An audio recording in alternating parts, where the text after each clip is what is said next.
Hey, all right, welcome back to our study in Genesis chapter 39. Today we're looking at verses 13 through 18. We're going to see how Joseph is falsely accused. Now, Potiphar's wife is a perfect example of how the sinful desires of the heart work, right? When it's tempted, it will stop at nothing to get it.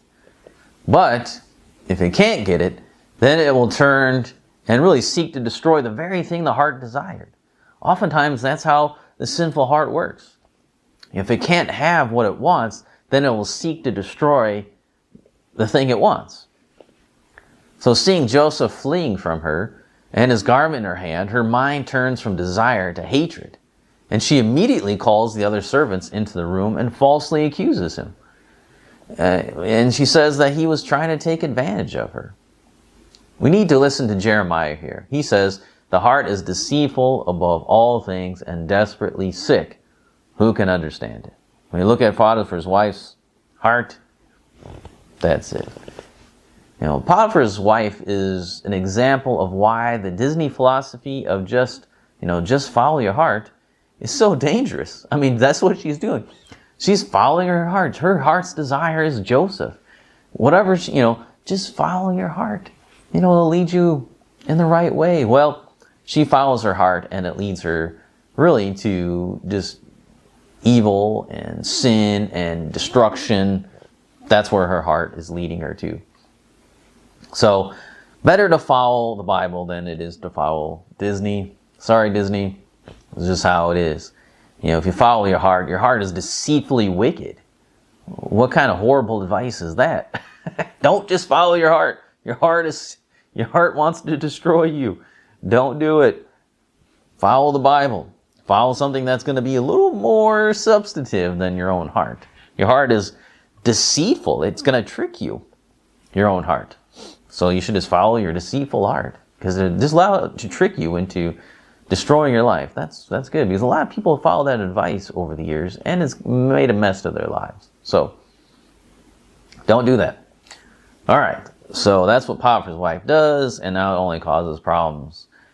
So before we move on, we need to see one more thing here. Why was Potiphar's wife so quickly taken by Joseph? Why was she was seduced by him, and he didn't do anything to do it? Because she already despised her husband, that's why. You can see it in the way she talks about him. "He brought among us a Hebrew to laugh at us," she says about Potiphar. "The Hebrew servant whom you have brought among us." She blames everything upon her husband, right? The reason why she was tempted to sin with Joseph is because of Potiphar. That's what she's saying.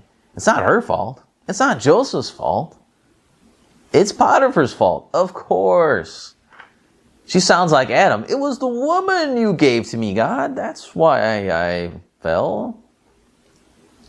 No, it's the old blame game. It's going back to the beginning of sin, right?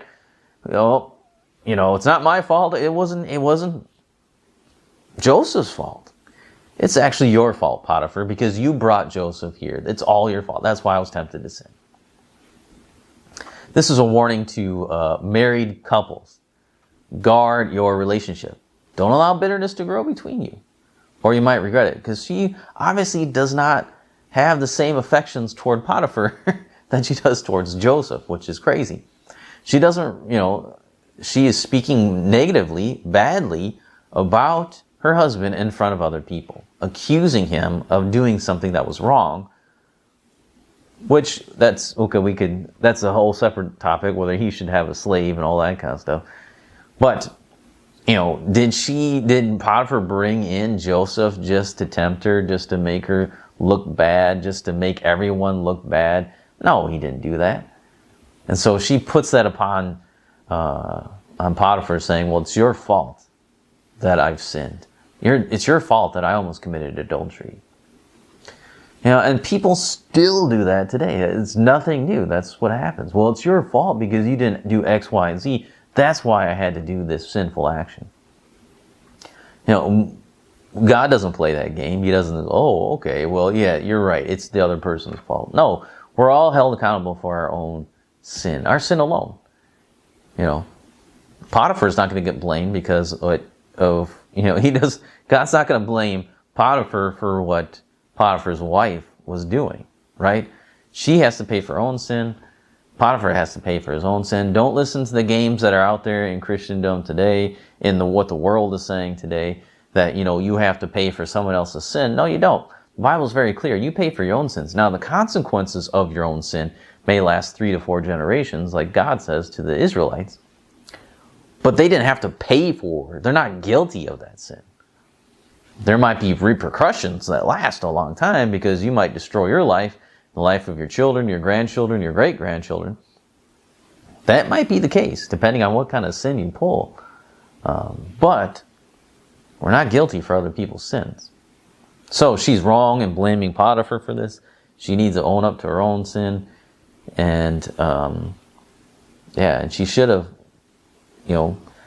cast her eyes upon her own husband, not on somebody else. So there's a good lesson there for us as we think about relationships. Guard our relationships.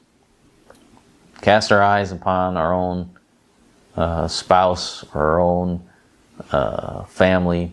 And they don't need to go outside. So come back next time. We'll look at verses 19 through 23 and really the end of this chapter here, and kind of see how this ends up. We'll talk about God's favor under persecution and see what happens with Joseph. So come back next time.